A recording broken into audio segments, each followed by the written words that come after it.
Thank you, Mr. Pawar. Good evening, ladies and gentlemen. I'm P. Shravan Kumar, the founder and CEO of SK Associates and Group, and it's my pleasure to welcome you all to Conference 2.1 on the emerging role of product development for market penetration in the startup ecosystem.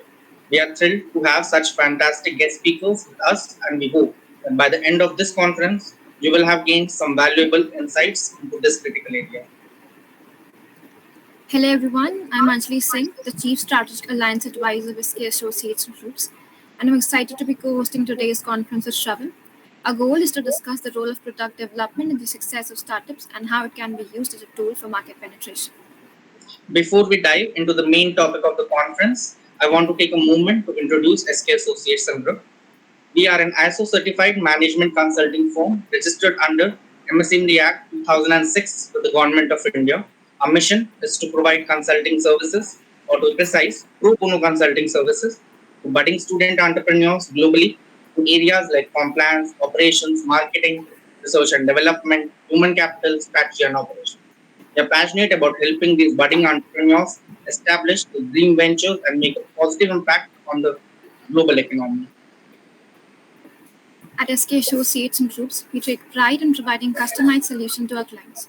A team of transformational consultants has a passion for entrepreneurship and they bring a wealth of experience and expertise to every project. They have worked on exciting projects, taken risks, and shown their scars as proof of their achievements. Over the last 3 years, SKNG has built a network of such individuals, reaching out to them across universities, industries, and functional roles.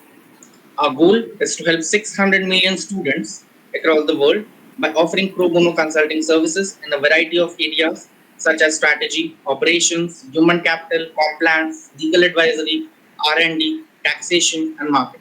We also plan to invest 500 crores US dollars in their startups by 2035 and create 5,000 plus employment opportunities for startup experts, startup advisors, startup mentors, and resource scholars.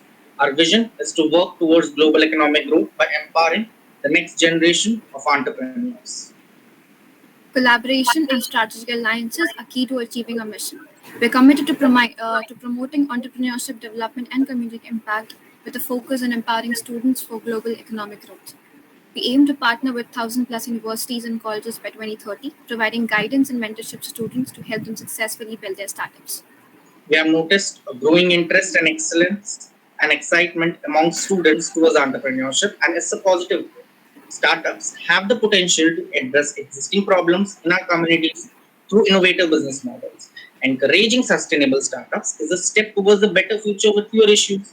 Entrepreneurs and business leaders obviously do play a vital role in our world by providing innovative solutions to problems and commercializing them at a feasible market. This not only creates employment opportunities but also stimulates sustainable economic growth, offers innovative products and services that cater to consumer needs, and creates business opportunities for other businesses. We have already seen many successful entrepreneurs addressing issues ranging from global warming and climate change to waste recycling, biodegradable fuel generation, rainwater harvesting, and even creating online schools and universities. Exactly, Shravan. As someone with a background in customer service and marketing, I strongly believe that entrepreneurship is a powerful catalyst for change and innovation in our world. Having witnessed the transformative impact that entrepreneurial ventures can have in society, I'm constantly inspired with the tenacity and vision of those who identify problems and create innovative solutions. From improving people's life to transforming the entire industry, entrepreneurs play a vital role in shaping the future. I see entrepreneurship not only as a means to build successful businesses, but also a way to make a positive impact on the world. That's right, Anjali. Coming back to our topic of the day, we believe that product development plays a crucial role in the success of any startup. Developing a product that meets the needs of your target market is essential for any business to succeed. It's no secret that many startups fail in the first few years just because they didn't have a product that resonated with the target audience. Absolutely. Startups that focus on developing a product that solves a real problem in the market and resonates with the target audience have a much higher chance of success. However, it's not just about creating a product that meets the needs of the market, but also about creating a product that has a unique value proposition and stands out from the competition. Absolutely, Anjali. Rightly said. Focusing on product development can exactly help startups differentiate themselves from the competition. and it can be a powerful tool for market penetration too. That's why we have organized this conference to discuss the emerging role of product development for market penetration in the startup ecosystem. We have a fantastic lineup of speakers who will share their insights and experiences on this topic. We hope that by the end of this conference, you will gain valuable insights into the role of product development in the success of startups. Yes. Let me start by introducing Mr. Cristobal Rodolfo, a distinguished researcher who is affiliated with both the University of Monterey and the Autonomous University of Nuevo Leon, with specializations in areas such as flow experience, perceived value, corporate social responsibility, and emerging technologies like virtual reality in the business and educational sectors. Mr. Cristobal has made significant contribution to the field of administration. He completed the Master of Science degree focused on design management innovation, which allowed him to deepen his knowledge and skills in these areas. Subsequently, in 2021, he obtained a doctorate in philosophy with specialization in administration, focusing his research on consumer behavior. Currently, he is a member in the National System of Researchers, where he continues to develop his research lines and contribute to the advancement of knowledge in his fields of interest. Our next speaker is none other than Ms. Wenjin, a qualified lawyer in China with more than 11 years of experience as an in-house counsel. She completed her education at Peking University and has worked with companies like Coca-Cola, VIP Kit, and Tiger Brokers. In the past 6 years, Ms. Jin has been involved with legal matters for two startup firms. She was most recently head of the legal department at Tiger Brokers, where she played a key role in guiding the company through its IPO and follow-up offering in 2021. Ms. Jin's expertise encompasses a range of areas including capital markets, financing, compliance with disclosure regulations, and intellectual property. Moving ahead, we have Ms. Sushila Tiwari with us. She is known as a risk taker in the team due to her nearly 20 years of experience in marketing, brand building, and business development across different countries and the industries such as IT, procurement, advertising, fashion, minerals and metals trading, and education. She has worked in various regions, including the Southeast Asia, UK, Europe, USA, and South America, giving her an excellent understanding of different business cultures and strategies. Her impressive portfolio includes launching the education brand Pusats and lingerie brand Parfait in India, as well as co-founding companies such as Football Factory and Impact Insta. She was also an active trader of iron ore for 4 years and worked as a consultant in Work Hard Foundation to promote mobile health services in tribal and hard-to-reach mining areas. She also received an honorary doctorate for her work in tribal communities from the European Digital University. She holds a degree in industrial microbiology, a master's in mass communication and journalism, and is currently pursuing an MBA in finance from Nasi Monjay Institute of Management Studies in Mumbai. Next, we have Mr. Kumar Om with us, who is the founder and CEO of ShopMix, an online platform that aims to make educational resources more accessible and affordable to students across India. He is currently pursuing his BTech in Information Technology at Netaji Subhash Engineering College in Kolkata, India. Growing up in the small district of Purnia in Bihar, Mr. Om was inspired to start his entrepreneurial journey in 2021 after witnessing the struggles of underprivileged students who could not afford to buy books. With the support of his brother, Mr. Om founded Books for Needy and overcame various challenges to establish ShopMix in May 2020. Today, ShopMix not only offers books for rent and donation, but also delivers products across India, fulfilling its mission to make education more accessible. A final speaker of the day is Mr. Kamdis Talibi, a senior professor at University of Tehran's Faculty of Entrepreneurship since August 2002. With over 2 decades of experience as a lecturer and researcher in entrepreneurship development and startups, Mr. Talibi also serves as the Deputy Manager Director of Tehran Science and Engineering Consultancy in the Tehran province of Iran. He holds a PhD in Industrial Management from the University of Pune in India, which he earned in 1991, and obtained a bachelor's and master's degree in science from the same university in 1984 and 1987, respectively. Mr. Talibi is a member of the Strategic Planning Committee of Iran Petrochemical Corporation and the Ministry of Labor and Welfare Management, and his passion for innovative entrepreneurship is evident through his numerous research and teaching achievements. As we begin this conference, we kindly request all our esteemed guest speakers and attendees to turn on your webcam so that we all may have a more engaging and interactive session for sure. I would also like to inform you that our HR team will be conducting calls in the chat box or in the comment box, as you call it, throughout the conference, and we encourage your active participation in them. Before we begin, we would also like to express our gratitude to our executive management team comprising of Ms. Aditi Jain, Ms. Anjali Singh, Mr. Digvijay Pawar, Ms. Vaishali Shri and Advocate Riddhi Bhanushali for their constant support and valuable contributions to the growth and development of SK Association Group as a consulting giant. The dedication and hard work since the date of our incorporation has always made significant improvements and initiatives in our company, which will obviously be remembered for a long time. Lastly, we invite all the attendees to introduce yourselves briefly so that we may have the opportunity to get to know each other before the start of the conference. You may just type out a short introduction of yourself in the chat box so that every one of us can know each other, since all of us are from different parts of the world. Thanks for the compliment, Shravan. We have a long way to go together yet, and I believe that together we can achieve milestones as a team. Our first speaker today is Mr. Christopher, who unfortunately cannot join us in person. However, he has sent us a video recording of his speech. Let me play it for everyone, and then let's listen to his views on the topic.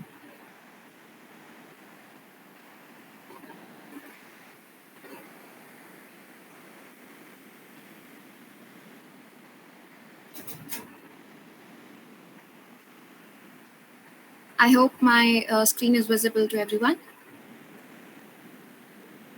Yeah, it is. Okay, I'm starting the video.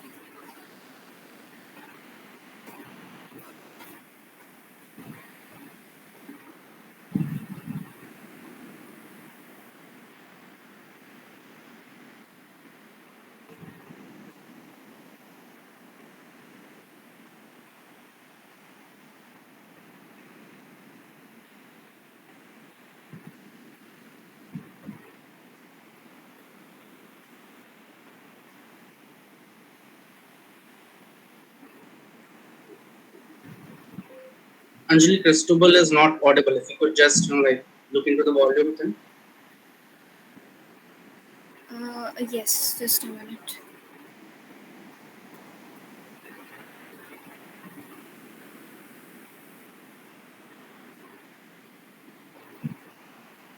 Quality in startup ecosystems. Is he audible now?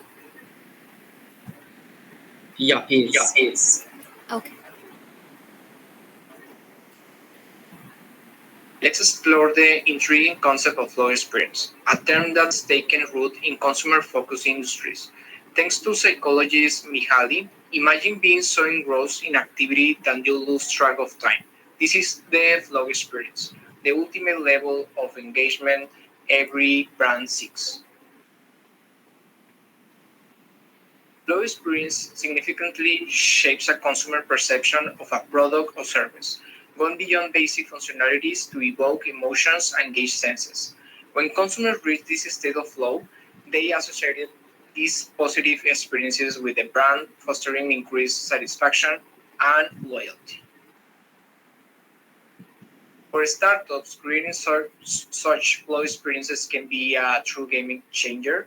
In today's crowded market, offering a quality product or service isn't enough.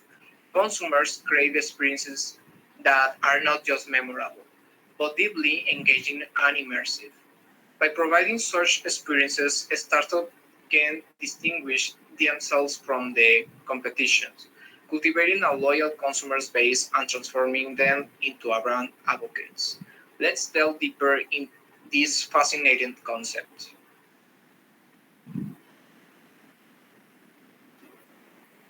Turning our attention to the role of perceived value in consumer loyalty. This term refers to a customer's assessment of a product or service's worth, comparing what they receive versus what they give. In a sense, it's the benefit a customer believes they reap from a product or service with against the cost they bear. In recent years, the scope of perceived value has grown beyond mere monetary value. It now includes diverse dimensions such as social, emotional, and functional value. For instance, a product may hold high perceived value if it offers social benefits like prestige, emotional rewards like joy, or functional advantage like convenience. And for startups, enhancing the perceived value of their offerings is paramount. By delivering experiences high in perceived value, they can boost customer satisfaction and loyalty, leading to improved customer retention and long-term profitability. Consider the craft beer industry, a field we have recently studied. The focus here has shifted from solely producing quality beer to offering an experience that aligns with consumer tastes, preference, and lifestyles. Craft brewers that provide unique, personalized experiences boost the perceived value of their products, attracting and retaining a loyal customer base. We developed a model and tested it through surveys, tasting, and experiential events within the craft beer sector. Our analysis revealed a direct link between flow experience and loyalty development via repurchase intent and word of mouth promotion. This model has practical application for small and medium enterprises or startups seeking to incorporate experiences within their facilities to maintain cost-effective marketing strategies and compete with larger corporations. Further, our exploration into the craft beer sectors in the Netherlands and Mexico revealed similar trends, affirming our model's relevance. We will now dive deeper into this concept and its practical implication. The goal is to understand how to leverage perceived value effectively in your prospective enterprises. How can you, like the craft beer industry, not just deliver a product or service, but also offer an immersive and personalized experience that resonates with your consumers? By doing so, you enhance the perceived value of your offering, securing not just one-time purchase, but a loyal customer base that actively champions your brand. Furthermore, our model is not restricted to the craft beer industry. It can be applied to various other sectors, particularly in small and medium enterprises, where competing with large corporations can be challenging. By embedding experiences within your facilities and offerings, you can maintain cost-effective marketing strategies while effectively competing with largest enterprises. Additionally, the similarities we observe in the craft beer sectors to the Netherlands and Mexico underscore the universal relevance of this model.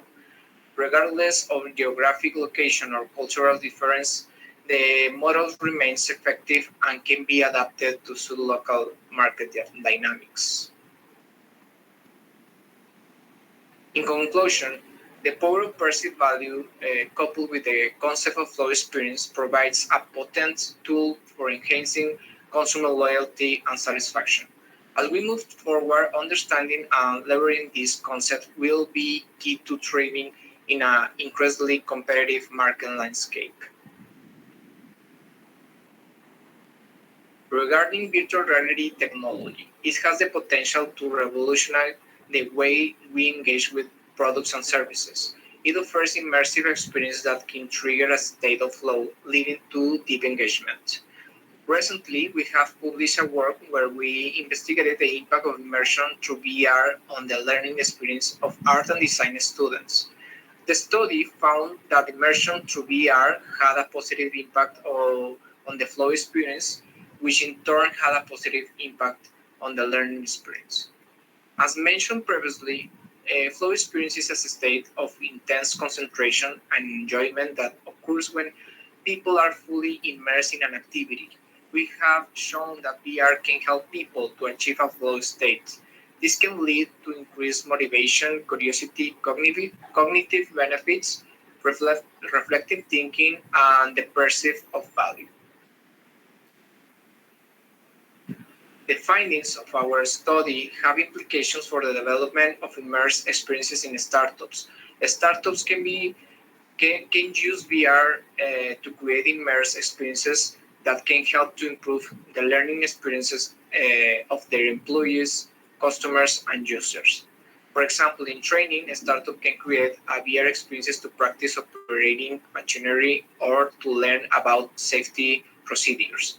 In customer service, a startup can create VR experience for customers to tour a factory or to get a virtual consultation with a doctor. In marketing, VR experience can be used to preview a new product or to experience a new service. And in education, startups are using VR experience for students to explore a historical site or to learn about a scientific concept. And finally, in entertainment, VR experience allows users to play games, watch movies, or listen to music. As we can be seeing, VR is a powerful tool that can be used to create immersive experiences that can lead to the flow state. Startups can use VR to create immersive experiences that can help to improve the learning experiences of their employees, customers, and users. In conclusion, combining flow experience and virtual reality can considerably enhance a startup success in product development and consumer loyalty. These elements equip startups with competitive edge, allowing them to craft innovative, immersive experiences that deeply resonate with consumers. The studies we have explored today demonstrate the potent impact of this concept in varied contexts, from the craft beer industry in Mexico and the Netherlands to the realm of art and design education. They underscore the pivotal role of immersive experiences and perceived value in fostering consumer loyalty. As we look to the future, we can anticipate a sharp focus on this concept within the startup ecosystem. As technologies like VR continue to mature, they present startups with fresh opportunities to deliver immersive, value-rich experiences. I'll leave you my contact information, and again, thanks to the organizers.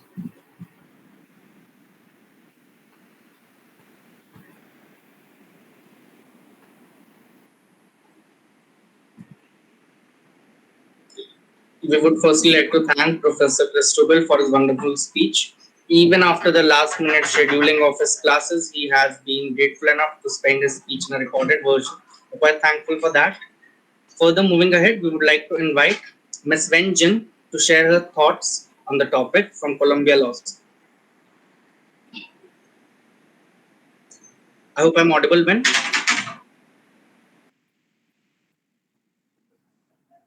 Hi, can you hear me? Yeah, we can hear you clearly. Yeah, I need to present my, okay, I need to present my screen. Sorry.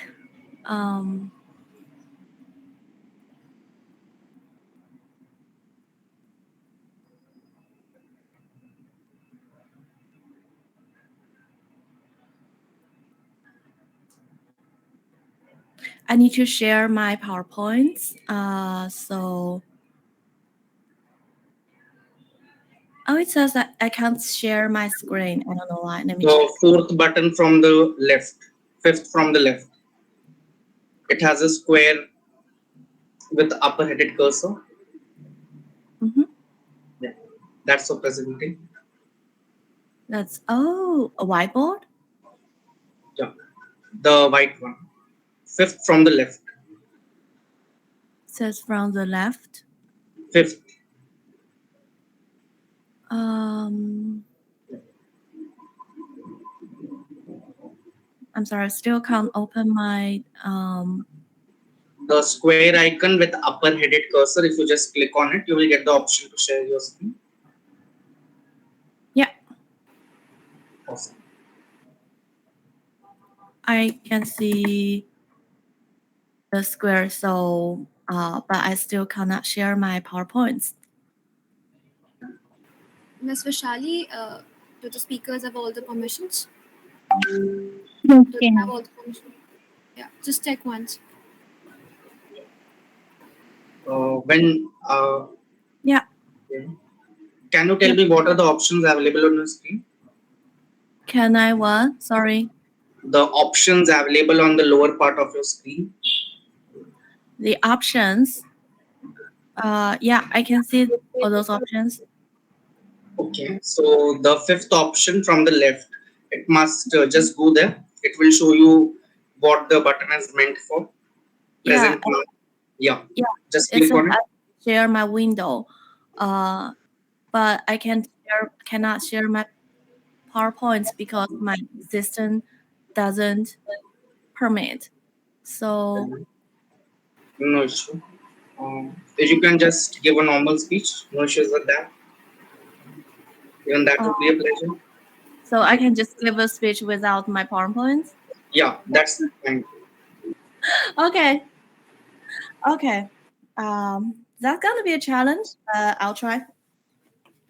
Okay, sorry everybody. I don't know like how I cannot speak. I cannot share my PowerPoints, but okay. Hi there, everyone. I'm Wenjing. Currently, I'm pursuing my studies at Columbia Law School. I've got an extensive background with 11 years of working experience under my belt, and interestingly, I've served as an in-house legal counsel for two startup companies back in China. So now I'm here to give you a quick rundown of the Chinese consumer market and the startup company. We are going to dive into how Chinese startups go about involving their products by continually updating them. Plus, we'll also explore how they really make a mark in the market. And thanks for viral marketing. So let's get started. All right. First, we'll talk about a Chinese online English learning platform. It's called YP Kid. It was founded back in 2013 and has quickly grown to one of the biggest online English education platforms in China. And their specialty is like one-on-one English teaching focused on kids and aged between 4 and 12. And their teachers are mostly from North America, giving Chinese students a full-on authentic English learning environment. And the cherry on top, their curriculum is based on American public elementary school materials. This covers everything from English phonics and vocabulary to grammar and reading. It's all taught through video by native English speakers from the US or Canada. As of 2021, yeah, we are talking about over 700,000 paying students and 100,000 teachers, and plus more than 100,000 teachers, and plus the company's valuation hit 20 billion US dollars in 2018. So, but how do they keep evolving?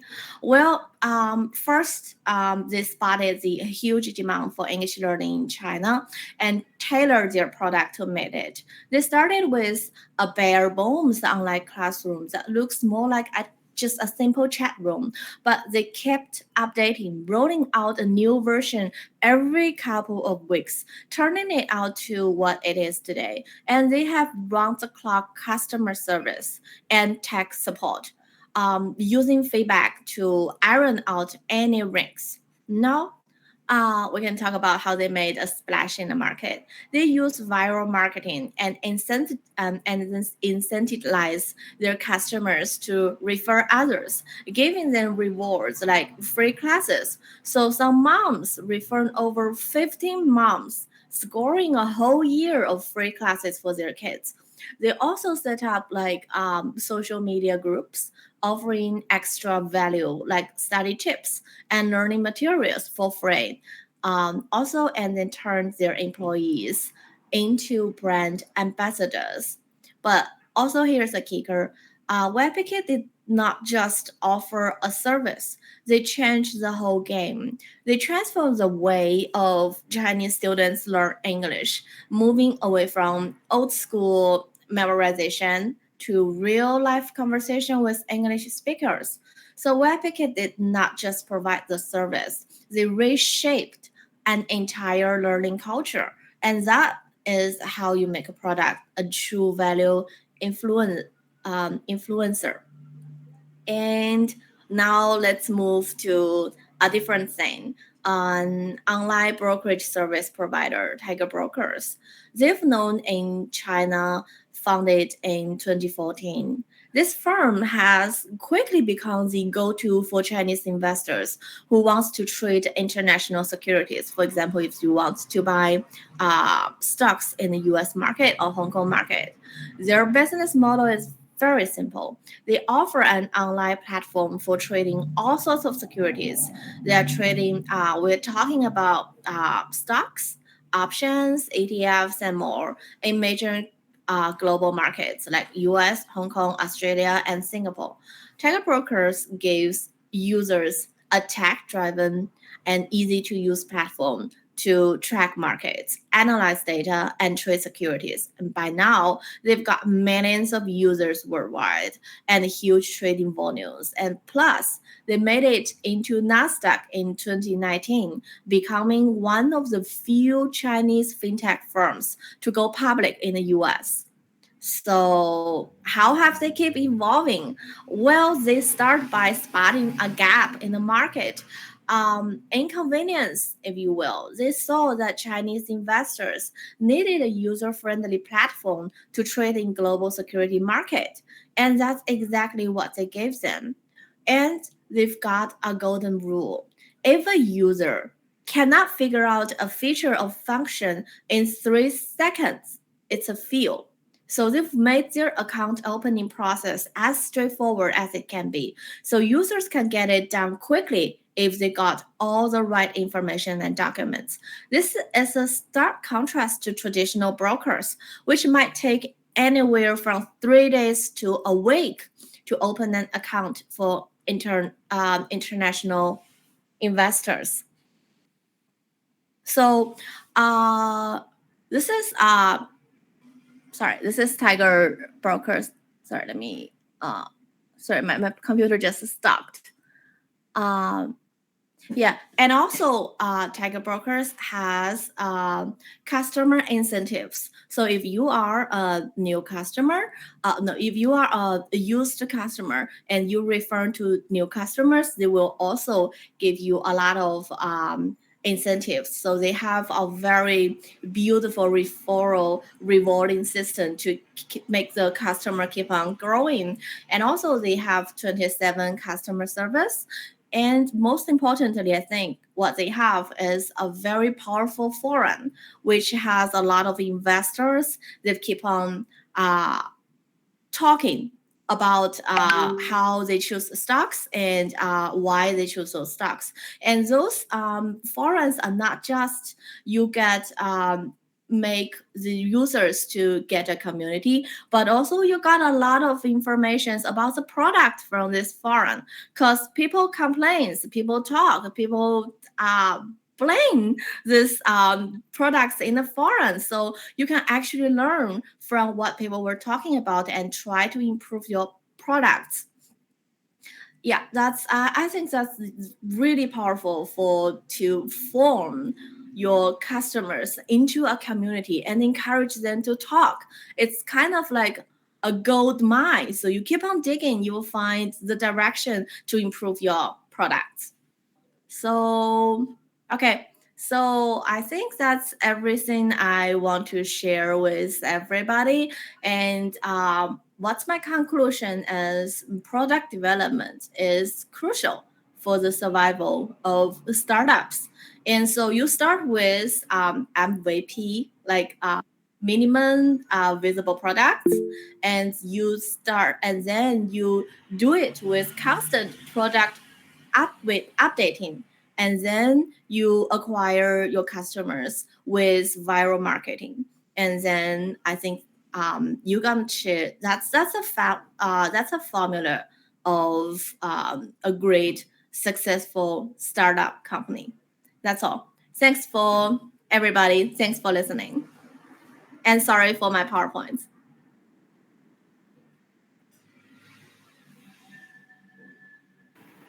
That's completely fine, Mr. Ben. Mr. Kamal, do you have any questions?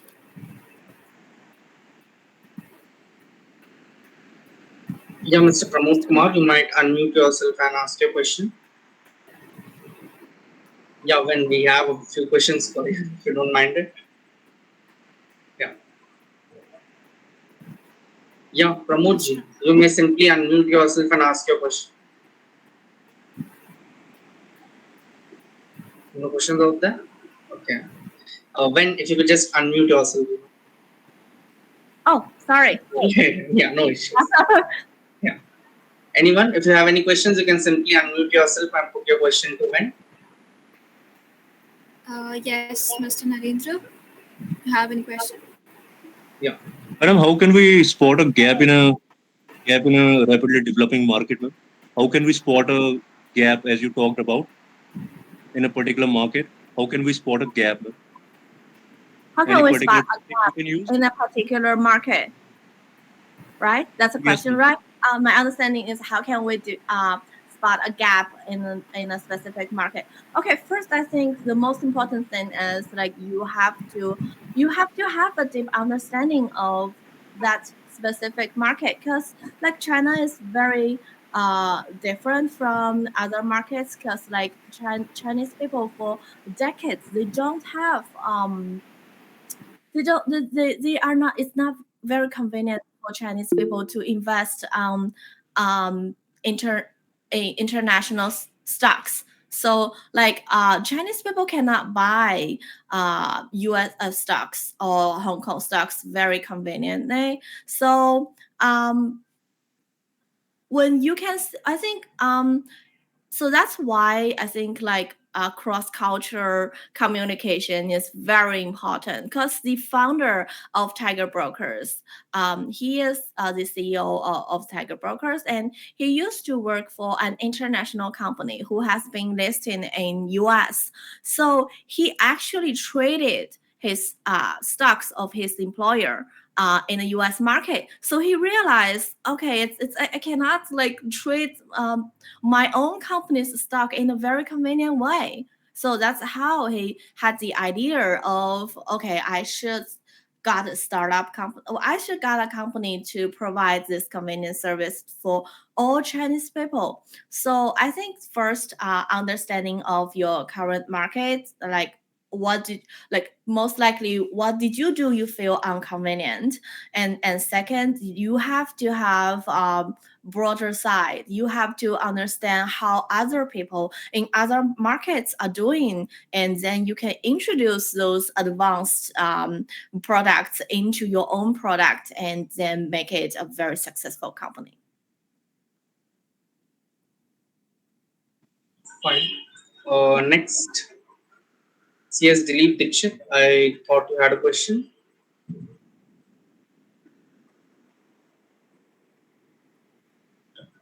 Okay. No other questions? Yeah.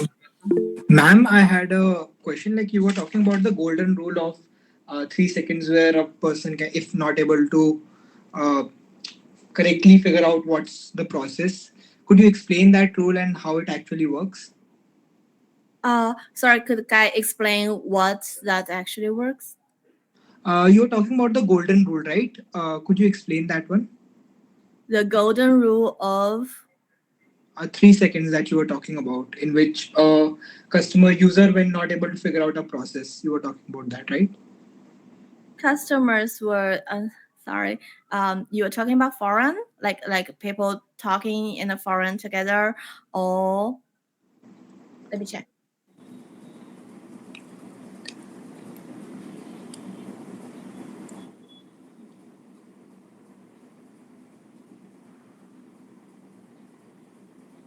Sorry, you're asking the golden rule. Oh, if a user, you mean like if a user cannot figure out a feature or function in 3 seconds, then that's a fail.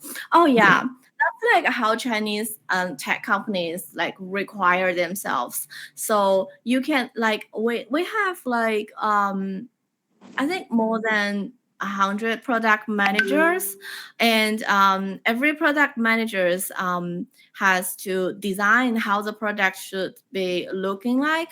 So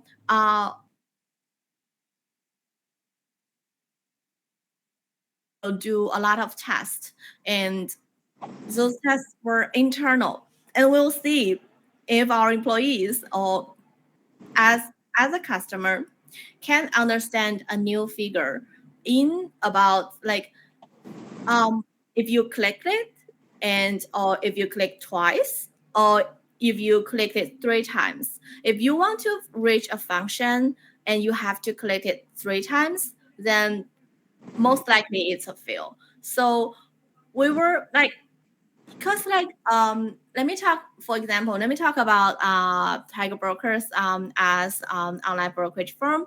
So you have to like open your account, and also when the first time when you register, what we will do is you put in your cell phone number and then you click register,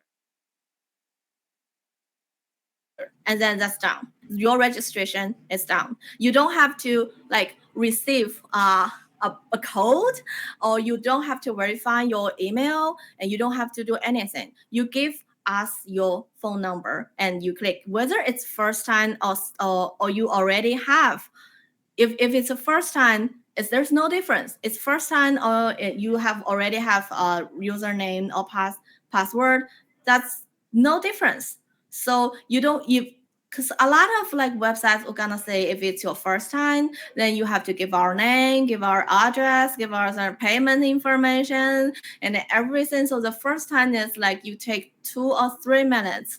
But for us, we want to retain all those customers. So whether it's first time or second time or later, you just like you give us your phone number and you click, then you are registered. Then we'll try other ways to get your other information. For example, if we want your phone number, we will give you, no, we don't want your phone number because you already registered. For example, if we want your address, but most likely no, now Chinese companies do not send bills to physical address. So in most of our time, we don't want your address. But if we want other information from you, like gender or preferences, we will try to do like give you other rewards to incentivize you to do those things. But first, we get you in. That's 3 seconds thing.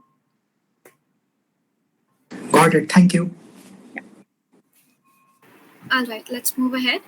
Thank you, Ms. Benjamin, for this amazing speech. Please share your mail in the chat box for any queries our attendees might have. Please share your mail in the chat box.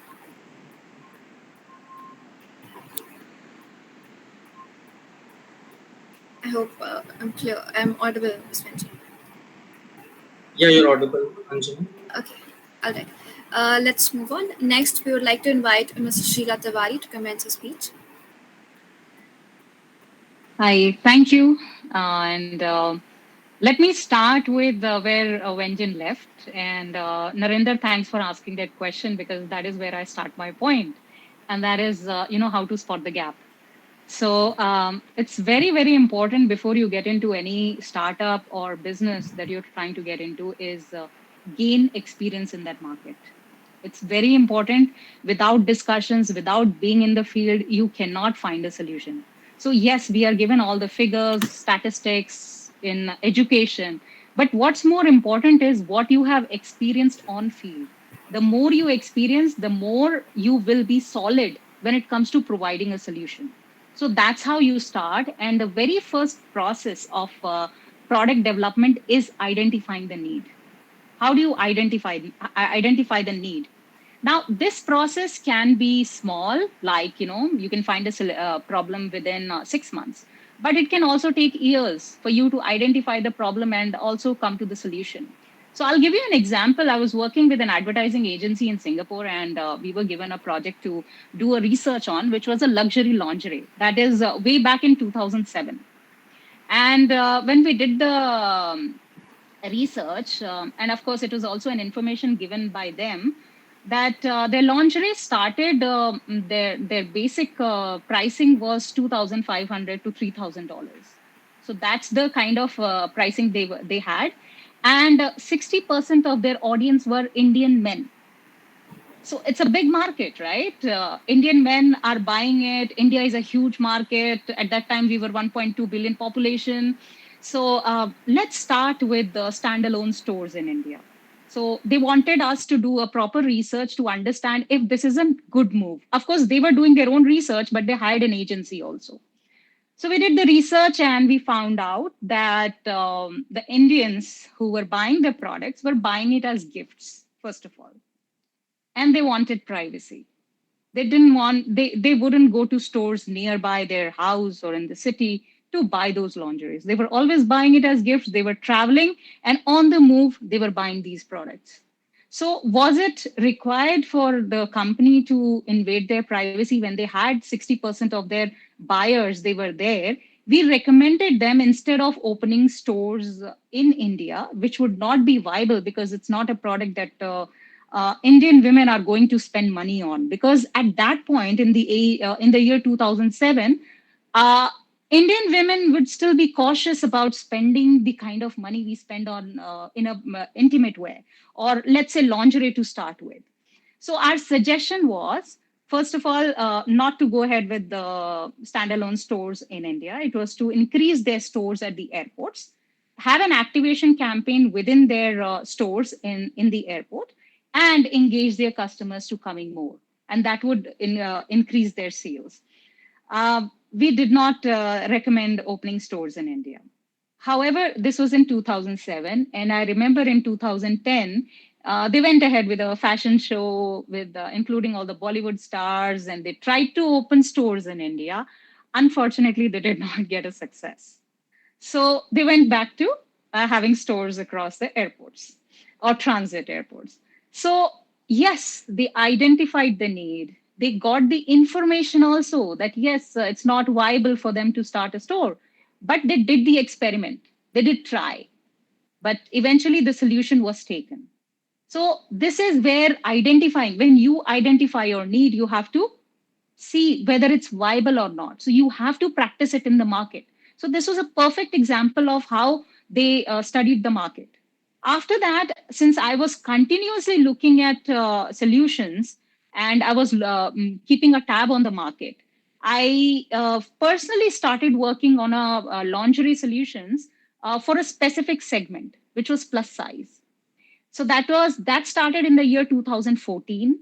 It went on till 2017 when we got an opportunity to launch a new brand, which was a US brand called Parfait. And with Parfait, what we did was, while we brought the product into the market, we secondly created an opportunity for plus size models.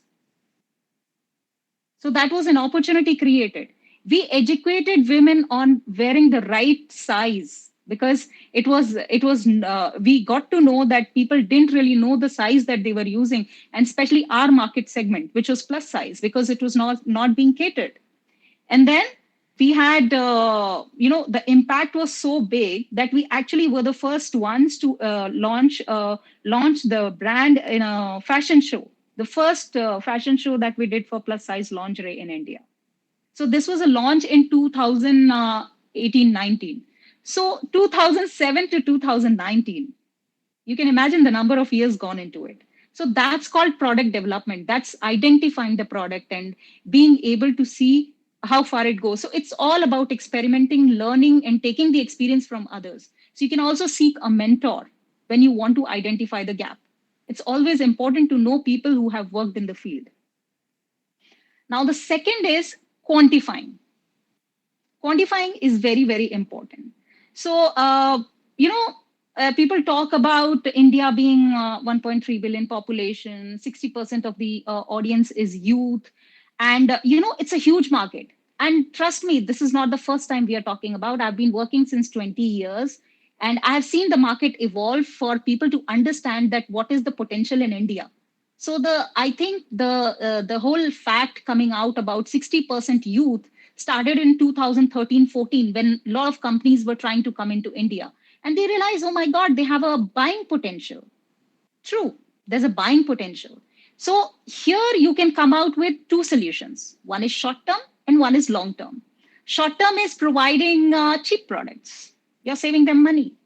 People are happy. So you bring in more products into the market and people are buying it. You are cutting cost. Like, let's say a lot of unicorns came in and they took away jobs from the middlemen. So you saved money. You saved money for the end user. But what you forgot was that you took away money or the source of income for the middlemen. Now, these middlemen could also have been users. And that is why a lot of companies fail, because we do not tend to see the long-term market. And the long-term market is nurturing their pockets. How to ensure that they are also making money? That is called, in the name of, if you look at the businesses, big businesses, they call it the CSR activity. It's about nurturing the people around you, and that's how you grow. So when you are looking at solution, if you're looking at sustainability, make sure that you are nurturing the pockets of people. For example, when the social media started, Facebook, TikTok, Insta, all these started, this opened new market for influencers. They were making money. Now, if you take that away and you're only the company is making money, then your end users, the ones who are going to run the business for you, if they are not making money, you will lose sustainability, you will lose business. And that's the reason why today unicorns are facing the problem of valuation. So keep that in mind. You have to quantify the need of your product. Next topic is in product development is also important, is connecting with your customers. It's very, very important that and that builds the builds your foundation. So I remember this was the year 2002 or something, and I was working with a company that was into training materials for MBA and IIT students. And our boss, who was obviously one of the coaches over there, was teaching his students about how to connect with the people when they are being interviewed. So in the interview, he said, you know what? There was a girl who was preparing for the interview, and she was saying, "Oh, I'm from Mumbai, and I studied in this school and that school," and she was talking exactly what it was what her life had been. So the coach, my boss, stopped her there. He said, "You know what? Your interviewers are not going to connect with you. You have to have a story that connects them." And he gave her the story of talking about being from a small town. Right. So she learned that even though she had always stayed in Mumbai and been to good schools, she put in the fact that I belong to a small village. That is where her father was from, where she never traveled. But that is where I learned connecting with your audience. Here the audience was interviewer. So the connection, because all these interviewers come from that background, they feel more connected with you when you are giving a story similar to them. So then goes the personal branding that is going on today. So yes, you need to have a way to connect with your audience. And for that, you need to know who your audience are. So the more stories you have, you are bound to have good connection with them. But please don't overdo it, which is happening a lot right now. And it should be justifiable, whatever you are talking about. So yes, connect with your audience, customers, and people you are interacting with. The next is launching. How do you launch your business?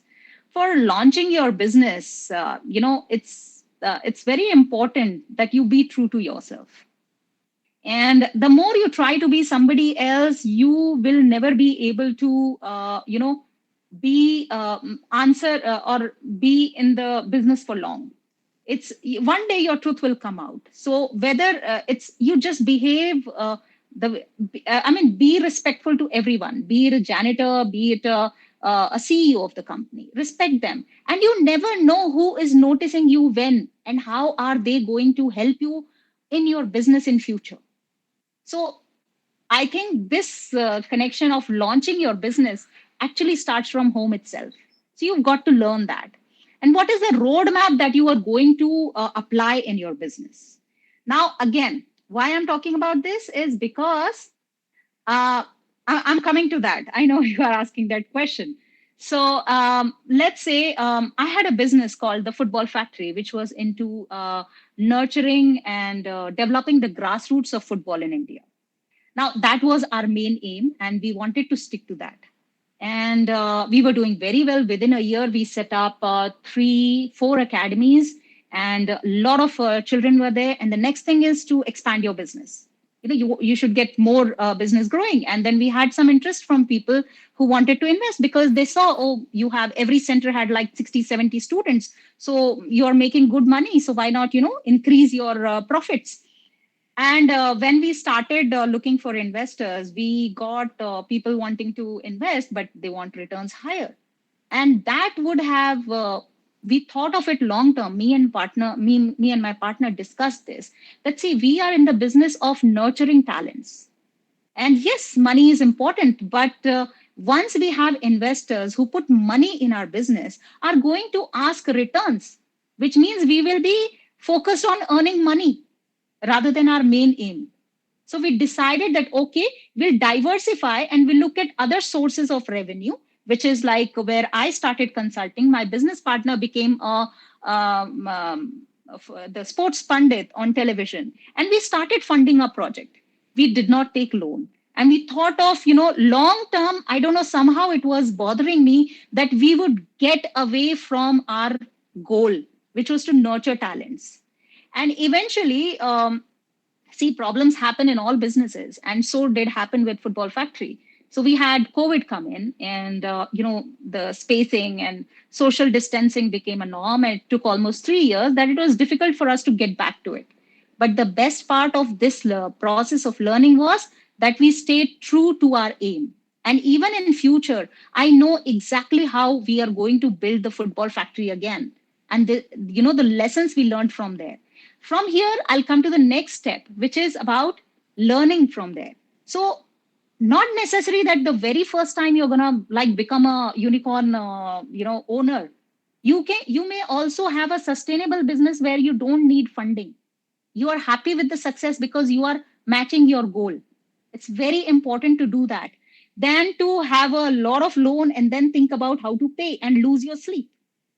So this is where you need to be ready as a business owner or a product when you are doing the product development, that there are chances you may fail, and failing will only be learning. So you learn from there, move on, continue to learn more in the industry, and maybe you'll find another solution better based on the experience you've had. Next point was, I think this was covered by Dr. Tazim, that feedback from your customers and working towards it is very, very important for the making your product better, for your business success. And in the startup culture, that's very important. How do we do that? Now, I'll give you an example. When I started working with the advertising agency in Singapore, they were a boutique agency and they were only doing regional big projects, and they were a bit high priced. So whenever I called, Singapore is a small country. So when I started calling organizations, the bigger organizations they had mostly worked with already. So they had a feedback that your work is amazing, but you charge a lot. Okay. And then when I went to the organizations that were mid or small level, obviously they can't afford you because you're too expensive. Then there were regular like banks and telecom operators. They had a problem that we have regular work, but we don't have the kind of money that you're asking. So I came back to the owner and I told him, see, that this is the problem now, and how do we get business? He was like, no, I only want big projects. I said, see, big projects are going to be once in a while, maybe once in a year. And I agree, the company runs with that, but we need to have bread and butter. And bread and butter is your regular business. So let's say if they got $50,000 with one project, what I did was I created a solution, which was that we will take a particular, let's say a bank, and banks have products every month they are launching. So we said, okay, we'll do your template in $10,000. And then the adaptation would be every month, which would cost you only $3,000 to $5,000, depending on the amount of work that was required. So the customers were very happy with the solution because they wanted our quality work and they wanted it at a reasonable price.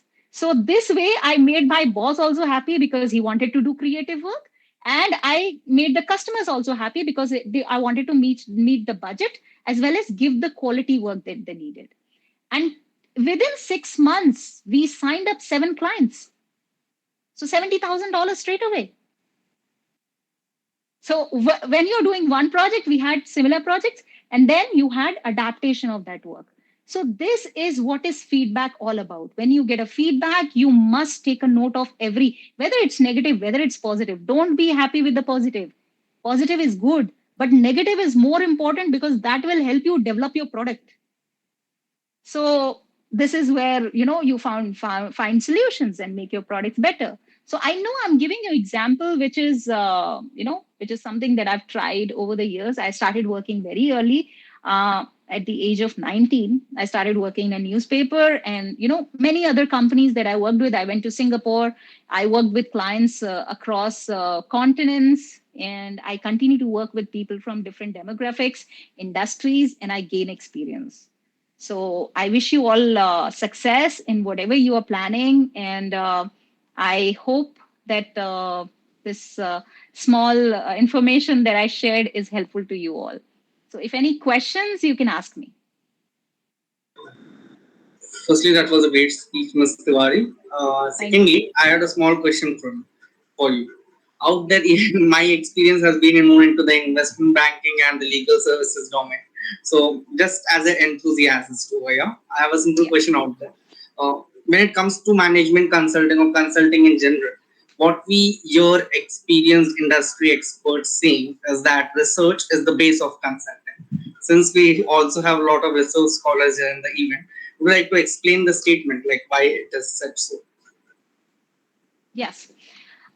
Research is important, and I would say don't go with just what is, because now internet is the biggest resource, and I do not trust that. Trust me, I have the top agencies sometimes have given their reports, and I have counter questioned them that have you tried it, have you tested it. So let's say for the lingerie project which I did way back in 2007, I got people from different industries to do the survey. So there were people from engineering, there were people from advertising, there were people from just students. Can you imagine? I mean, students are not required for a lingerie project, but I got their feedback as well. So when you are doing a research, you have to develop different methods of reaching out to people, and corroborate your research with the information that is available online. Because remember, online is, at the moment, if you look at it, India's data of any product or any development, it somehow does not corroborate with the reality, the fact that is on ground. So when you are doing your research, you have to have, let's say, if you are not able to go on ground, you must involve people who are on ground, who can give you the right information. So when I am doing research, actually, a lot of times I just have conversations with people from different industries just to understand their market. I don't even try to get business from them. That's not my intention. My intention is to gain perspective. Like very recently, I met one of the senior, he's MD of a very big organization, and he's going to start his own business in medical industry. And I'm a graduate in industrial microbiology, and I could talk to him about it. And he was like, how do you know? I said, I'm gaining information from you. I don't know anything. I'm trying to gain what you are trying to do. But at the end, it was him who got some suggestions from me. So for me, it was not about trying to get work from him. For me, it was important that I was gaining information from him. So I think that's my part of research, which I recommend to everybody, because I think it's been a year, a young consultant came to me with the same thing that, ma'am, I'm starting my career in consulting, and can you please guide me? I said, don't stop yourself at one domain. Like, I know yours is finance, but go ahead and give it a try in the other industries for the sake of knowledge. While you are doing research only for the finance, because he was a CA, I think he was doing his CA, and he was a commerce student. So he thought that's the best way. I said, no, because even for finance, you need to know how the sales works to be able to give the right financial information. So I hope that answers your question. That's quite a noteworthy point here, Mr. Thank you. So moving ahead, I would like to thank Ms. Sushila Tiwari for a beautiful and knowledgeable speech. I would also like to request Ms. Tiwari to kindly share your mail in the chat box for any queries our attendees might have.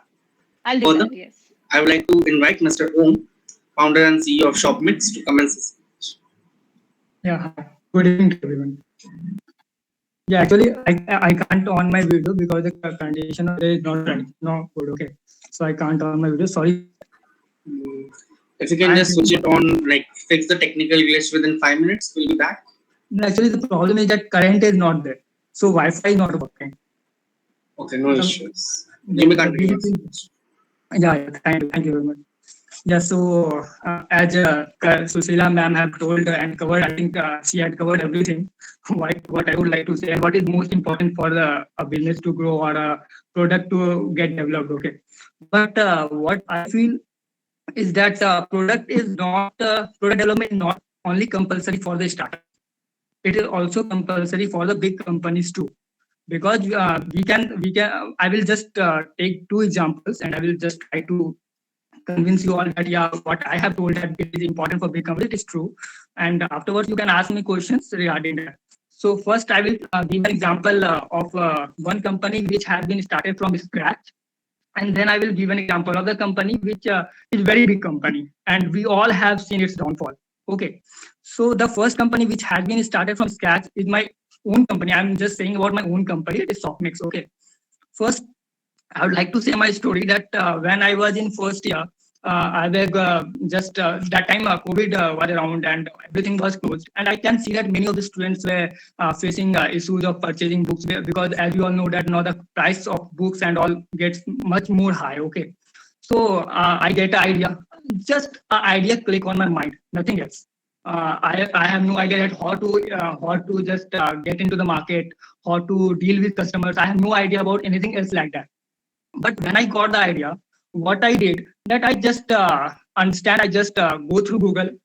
Yeah, ma'am have told Susila ma'am have told that Google is not that good, but yeah, I have gone to the Google and I have searched that which are my competitors. Who are my competitors? The main thing to start any kind of a startup, any kind of anything, you have to look at who is your competitors. Matlab in future to whom you will face. So from that, I came to know that because when I have just thought of my idea, I was letting I was just guessing that I am the only one who have thought about this. There is no one existing here who thought about second-hand book selling. Okay, so I go through Google and I found that there are many startups and even Amazon are using Amazon are doing so. Amazon also selling used books. So then I realized that yeah, the competition are very big, but the main benefit which I have is that I am from, as sir have told, that I am from a small district called Purnia in Bihar.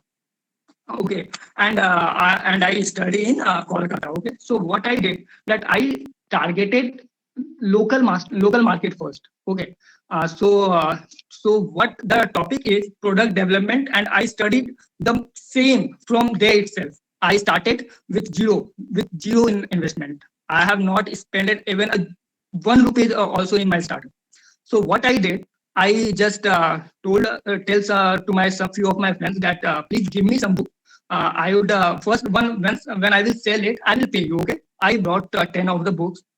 I thought that it will be easily sold. So what I did, I go to coaching institutes. There are many coaching institutes. At that time, it was COVID. All the classes were going online. But as my contact was there to the teachers, I have contacted with them, and I told them that this is my idea, and many of the students can be benefited from it. So what I did, I just take a name of Books for Needy and named my company as Books for Needy. And as I'm in first year, I was not knowing any type of website to make a website or anything else like that. So what I did, I make a WhatsApp group and share my contact number. Those who want to order any kind of book, you can call me. And the product which will be not near me, I will try to arrange it. If I will not, then I will say you that I can't able to arrange. So later on, when time passes, I feel that many of the students were not wanting to purchase used books. They are just want to get new edition book. Means my perception that every student will take used books as it will be very low, very affordable in price. But it gets wrong there when students were trying to buy new books. So now I have to be live and I have to change something. What I did, I have not changed that, but the plan which I were working on before that I used to purchase book from student itself.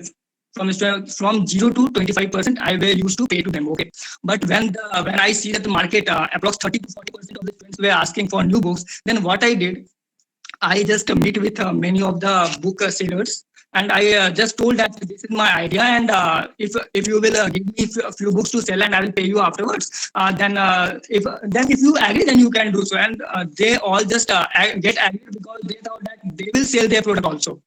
If I'm also selling, but I'm giving my revenue to him, so he is getting profit. His product is being sold, so there's nothing, no problem to them. So what I did, I took some of the products from them, but I feel that I am doing so good in my local area, but how I should do in large scale, because if you are making any kind of a startup and you want that it should be a unicorn. Basically, it is not a unicorn. My startup is not currently a unicorn, but I can say that I want that it should be a unicorn in a few years or anything else like that. Okay, so you have to just go over all the market. You can't just target 1,000 or 2,000 customers for this. So what I did in May 2022, I made two or three friends in my team, and I told them, those who wants to make a website, I told him to make one website. I have to change the name of Swapnix, because my plan is not only to sell books. My plan is furthermore. My plan is to go into the market of all kind of means. I want to keep many of the branded clothes. Even I want to make my own brand which will just sell suits, men's suits. Okay, there are many competitors, but this is my future plan. So what I did that I named startup, my own startup named Swapnix, and changed the name to from Books for Needy. Okay, so what happened then? I came to Kolkata, and here when I came, I thought I were going well, but suddenly I feel that no, this is not happening, because there are many platforms, there are many offline platforms who are selling used books at very good price, at very affordable price. Then it just hit my mind that I have invested 1 year of mine, and at last I am there to when I have to close my startup. Then what I feel that okay, they are doing so, but what should I change in my product? What should I change in my idea? So that people should come near me, not go near them. So I study the market. I go through them. I have talked to many of the sellers like that, like those who are selling used books. What I did, I grasped all the ideas from them, and I just implemented in better way in my own startup. What they do, I just give much more discounts to the customer. I do home delivery to the customer. They don't do so. If Amazon even Amazon do home delivery, but what is the problem in that? They don't provide the original book. So what we did in that case, that if I receive the order currently, what we do, we call the customer and we say the customer that whatever image you want from that particular book, which we will give to you, you can take from us. I keep a void for that. If the customer will demand. Sorry to interrupt, Mr. O. If you could wrap up your speech next 2 minutes. Yeah. We're running ahead of time. If you would wrap up your speech. Yeah, sorry. Thank you. Okay. Yeah, so basically, what I did this, and now I can say you that Swapnix is delivering its products all over India. We are delivering through Rocket, and now I can say that we are not back. We are heading forward. So basically, what I was trying to say that you have to improve your product on daily basis. You have to study the product. You have to get the review of the customers. What customers need, what customers want, and if they are not happy with you, you have to change the product. You have not to change the product. You have to change the idea behind it. You have to make it more effective for the customers. Okay? And the second thing which I have told you that I would like to say about the downfall of the big company. The big company is that Nokia. You all know about Nokia. That what Nokia was before 2010 and what Nokia is right now. Why? Because they have not updated their product. Because they have not innovated their smartphones. Before 2010, Nokia was all over the market. But what happened to Nokia in 2013? Microsoft acquired it. So as the time was running, I can't explain much more. Thank you very much. Thank you very much for everything. Thank you, Mr. Om, for the amazing speech. Please share your mail in the chat box for any queries attendees might have. Now, we would like to invite Mr. Canvas to commence the speech. Good evening, everybody. Thank you very much for inviting me to this valuable conference. I'm from Tehran University, Iran. I'm the full professor of entrepreneurship in the Department of Entrepreneurship, University of Tehran. Very happy that I want to share my experience, my research experience with my colleague and the participant. I don't know whether I have to display my upload my PowerPoint or anybody there is going to upload it. Okay.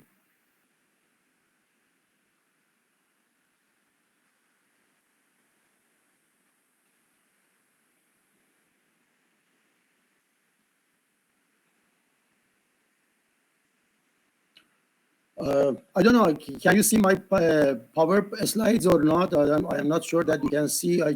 No, Dr. Talebi, you can just like choose the fifth option from the left and choose the present now. Yeah. Now you can see, I think. Yeah. We cannot see it as of now. Okay. You could just click on the fifth option. Yeah, now it's great. Now it's okay. Okay. Okay, let me adjust. Okay. I put this name for my presentation, adopted a strategy for market penetration, new developed product in emerging market. The case study is about the digital startup. Well, everybody knows that that digital, the startups nowadays is a very common and very generic word in everywhere, and everybody talking about the startup. And one of the most important startup that are working in the digital business industry. So that I want to share my research outcomes with you. Actually this research is the joint research with the one of the France university, one of the professor with the France University of Paris. So I just try. I would like it to share with the my friend there.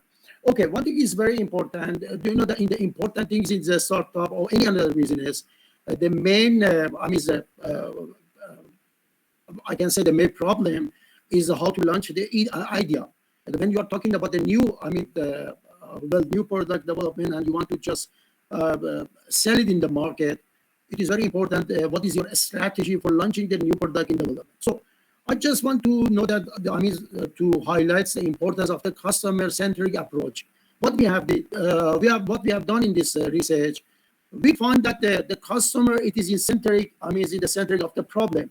So we have to find a particular segment and the very what they call suitable segment of the customer to sell our product and start our product. What we have find that we just interview with 35 digital startup who are working in Europe as well as in Iran. So we're going to take two round interview with the semi-systematic or semi-structured interview we made it. So what we have already find is that they have got some problem for the market penetration of their products, although the products is very innovative. So the problem was with the startup team is they were not working on the market penetration and the market strategy. That is very important things.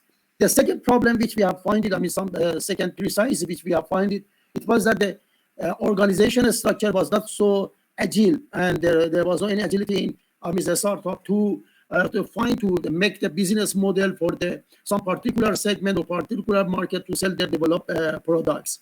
Well, I can say they were relied on their experience and they believe in their experience, and they did not accept any what you call advising for the new looking to the new market and just trying to find another strategy for launching their product in the market when there is very tough competition. Well, because the problem was that they have created value in their startup, but they did not know how to capture the value. That is a very important issue in the startup. What happened? That the things which we find is that I just tell you the agile methodology and data-driven decision making. We find this is the best for the startup who wants to be in the export market and they want to export. To take the value from out of the international market. It was very important issue. So many of them, they were very good startup, very good technology. They were running very good, very good patent, but they have the problem with running the new product development in the market. So one thing we have find is that they have got one business model since long time, and they were trying to use it as a business model for different types of the market that is it was very wrong. So what we find that what is the best strategy for this kind of the startup?